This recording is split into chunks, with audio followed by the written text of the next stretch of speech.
Yes, okay mga kaibigan. Ayan, magandang araw ulit sa inyong lahat at welcome sa aking YouTube channel at sa lahat ng mga subscribers natin dito. Ayan, magandang araw sa inyong lahat. Ayan. So, for today's video ay magre-react tayo dun sa mga dun sa interview ni David nung nakarang araw.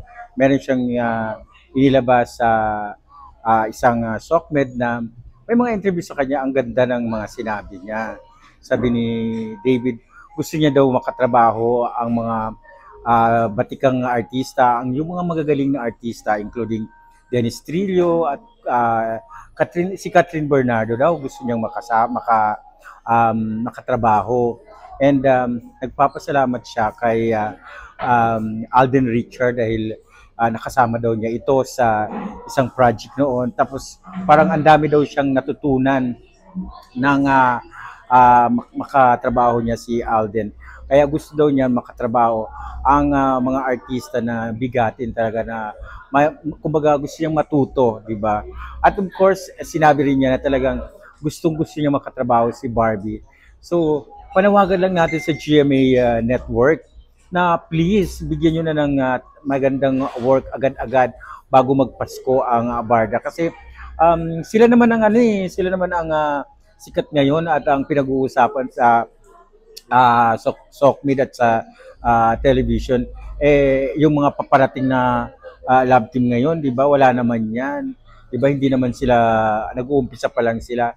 Itong Barda na build up na talaga. So nakapanghinayang kung kaya mawawala kung matatapon lang yung pinaghirapan ni Barbie at ni David. So, suggestion ko lang talaga sa GMA, dapat ibigay nyo na yung project na tama para sa dalawa kasi namimiss na sila ng kanilang mga tagahanga and nakakatuwa kasi pag sila yung magkasama sa isang project, naku, nagkakagulo yung mga fans, diba? So, sinabi talaga ni David na at si Barbie. Oh, di ba? Talagang hindi talaga niya itinatabi si Barbie sa mga gusto niyang makatrabaho ng mga artista. Yun naman ako, nagpapasalamat naman ako doon kay David kasi talagang may at talaga si Barbie. At Barbie. Oh, ang saya-saya naman, di ba? So, yun lang ang yun lang ang suggestion ko na sana ay bigyan na ng project si David at si Barbie ngayong, 'di ba? Although si Barbie super busy ngayon, my God. Kabi-kabila ng kanyang proyekto, 'di ba, yung Kontrabida Academy, pinapalabas na ngayon September 11 sa Netflix. Nakakatuwa talaga. Sabi ni Eugene Domingo, talagang perfect sa role si Barbie Fortesa because siya yung hinahanap talaga dun sa role. So, nakakatuwa dahil ang mga bitiranang mga artista pinupuri na ang isang Barbie Fortesa. So, doon naman ako natutuwa pag pinupuri ng mga artista ang barda natin, di ba? So, control lang natin yung feeling natin, yung emosyon natin kapag sila ay nai-involve sa mga iba-ibang mga celebrity na alam naman natin na hindi naman imposible yon because mga artista yan, marami nakakasama ng mga artista din.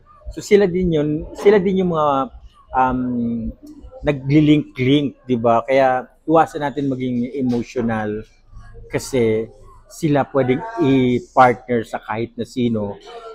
Sila kasi artista at may possibility rin na sila ay malink, 'di ba? So pero Barbie is Barbie and David is David, kaya hindi na sila pwedeng, kumbaga nakaugat na sila Kumbaga nandiyan na sila.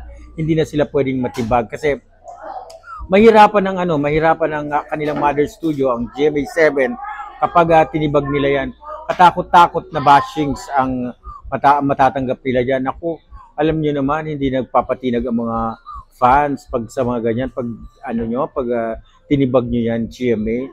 Nako, ang mga fans handang ipaglaban ang barda. So kaya hindi nila matibag-tibag ang barda kasi matatag yung mga fans talaga. powerful, ibig sabihin. So kaya dapat tayo magkaisa, dapat lang talaga na ipaglaban natin si Barbie at si David. Pero this time gusto ko nang magkaroon ulit sila ng teleserye, please. GMA7, ano ba? Ano pa ba ang kulang? Bakit hindi nyo pa binibigyan ng project ang dalawa? Na naghihintay lang kami na magkaroon ng project ang dalawa. So, for sure talaga, pag ginawa nyo na yan, bago mag-December, naku, masaya na naman ang buong Pilipinas at ang buong Barda community dahil syempre, andyan na naman, mapapanood na naman natin ang mga sweet-sweetan ng dalawa. And nakakatuwa kasi doon sa commercial nila na ginawa, ang sweet-sweet nila, sobra. Parang natural yung sweetan nila. Parang walang acting, walang effort, pero sobrang nakakakilig, my God. Kaya ano na lang, manhid na lang ang hindi makaramdam na wala silang, di ba? Kaya feeling ko kaya sila tampuhan dahil syempre hindi naman nagtatampuhan ng ang magkaibigan pwede magtampuhan pero parang iba sa kanila, iba yung pakiramdam ko ay kakaiba. So kayo rin ba ganun din ba ang pakiramdam niyo? Kasi may mga time na nakikita ko yan sila dati sa GMA, minsan sila di nag-iimikan. Feeling ko may something. Pero ngayon, pag nakikita ko sila sa GMA, nung nakaraan nakita ko sila pero walang chance na maka-interview kasi nasa work sila. So, nakita ko lang, hi lang ako and hindi ako nakapagpa-picture. Pero nakita ko si David Dem na okay naman sila, wala namang problema sa kanila. Si David, alam mo naman si David pa smile lang, 'di ba? And natutuwa ako kasi pag nakita ko sila magkasama, 'di ba? Kasi iniintriga sila na hiwalay na wala nang pag-asa. Pero but still, 'di ba? But still marami pa ring followers at marami pa rin umaasa na yung relasyon nilang dalawa o yung tandem nilang dalawa ay continue hanggang habang buhay. So marami nga nag-wish na sana ikasal na sila, sana magpakasal na sila, sana forever na, di ba?